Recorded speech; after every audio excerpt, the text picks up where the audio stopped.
పోతన భాగవతము దశమ స్కందము పూర్వభాగము రెండవ భాగము.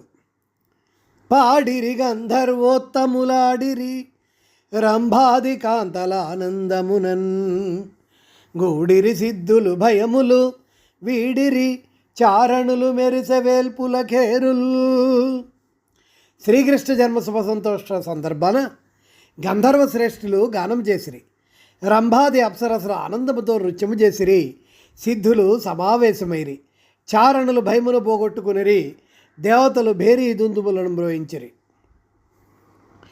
జలధర దేహునాజాను చతుర్బాహు సరసీరుహాక్షు విశాలవక్షు జారుగధా శంఖ చక్ర పద్మ విలాసు కంఠ కౌస్తుభమణి కాంతి భాసు కమనీయ కటి సూత్రం కంకణ కేయూరు శ్రీవత్సలాంచరాంజిత విహారు నురుకుండల ప్రభాయుత కుంతలలాటు వైఢూర్యమణి గణవర కిరీటు బాలుబూర్నేందు రుచి జాలు భక్త లోకపాలు సుగుడాల వాలు కృపా విశాలు జూచి తిలకించి పులకించి చోద్యమంది ఉబ్బి చెలరేగి వసుదేవుడుత్సహించే.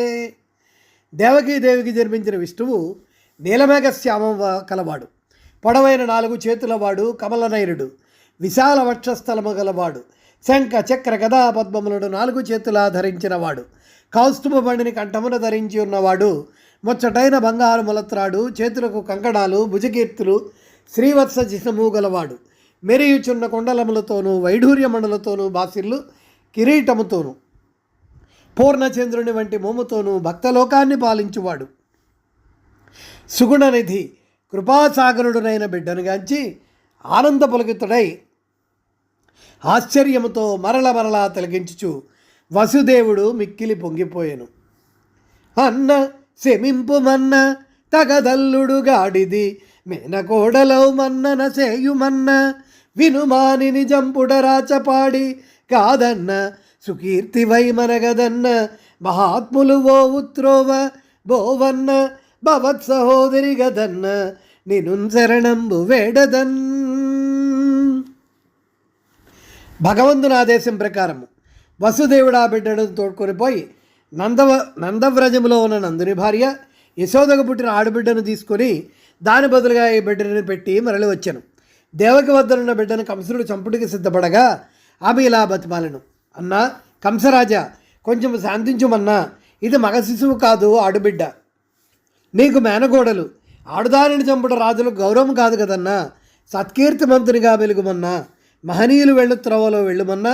నేను నీకు ప్రియమైన చెల్లెలిని కదన్నా. నిన్ను శరణు వేడుచుంటిని కదన్నా.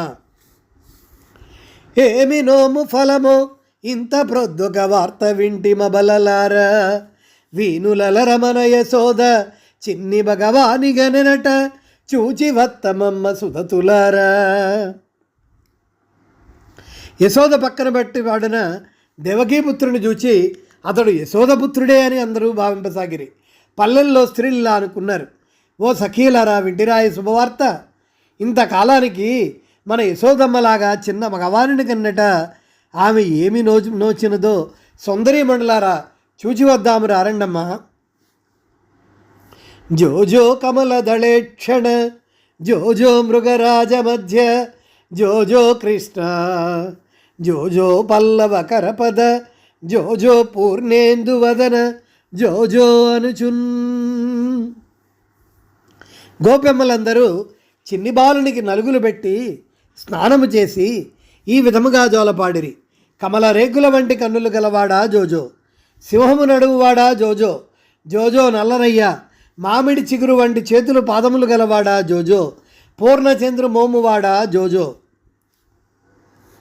ఏ బాములెరుగక ఏ పారుగట్టికి బసుల కాపరి ఇంట బాము గలిగే నే కర్మములు లేక ఎనుయునొక్కటికిని జాత కర్మంబులు సంభవించే నే తల్లి జనుబాలు నెరగని బ్రోడ యశోద చన్నుల పాలు చొరవ ఎరిగే నే హాని వృద్ధులు నెరుగ బ్రహ్మంబు పొదిగిడో ఉత్తి పొందిజొచ్చే నే తపములనైన నెలమి బండని పంట వల్లవి జనములు వాడబండే నే చదువులనైన నిట్టిట్టిదనరాని అర్ధమవయవములనందముందే. ఎట్టి జన్మలను లేక అతిశయించు దిట్టకు పశువులు కాపరి ఇంట జన్మ కలిగెను. ఎట్టి కర్మలను లేక అంతటను వ్యాపించు విష్ణువుకు జన్మ కర్మములు సంభవించెను. ఏ తల్లి యొక్క ఏ చనుబాలు ద్రాపని నిపుణుడు యశోద చనుబాలు రుచిని ఎరింగెను. ఎట్టి వృద్ధిక్షేములెరగని బ్రహ్మస్వరూపునికి చంకలలో మిడిపోవలసి వచ్చెను. ఎట్టి తపములు చేసినా పొందబడని ఫలము ఈ గొల్లజనుల పల్లెలో పొందబడెను.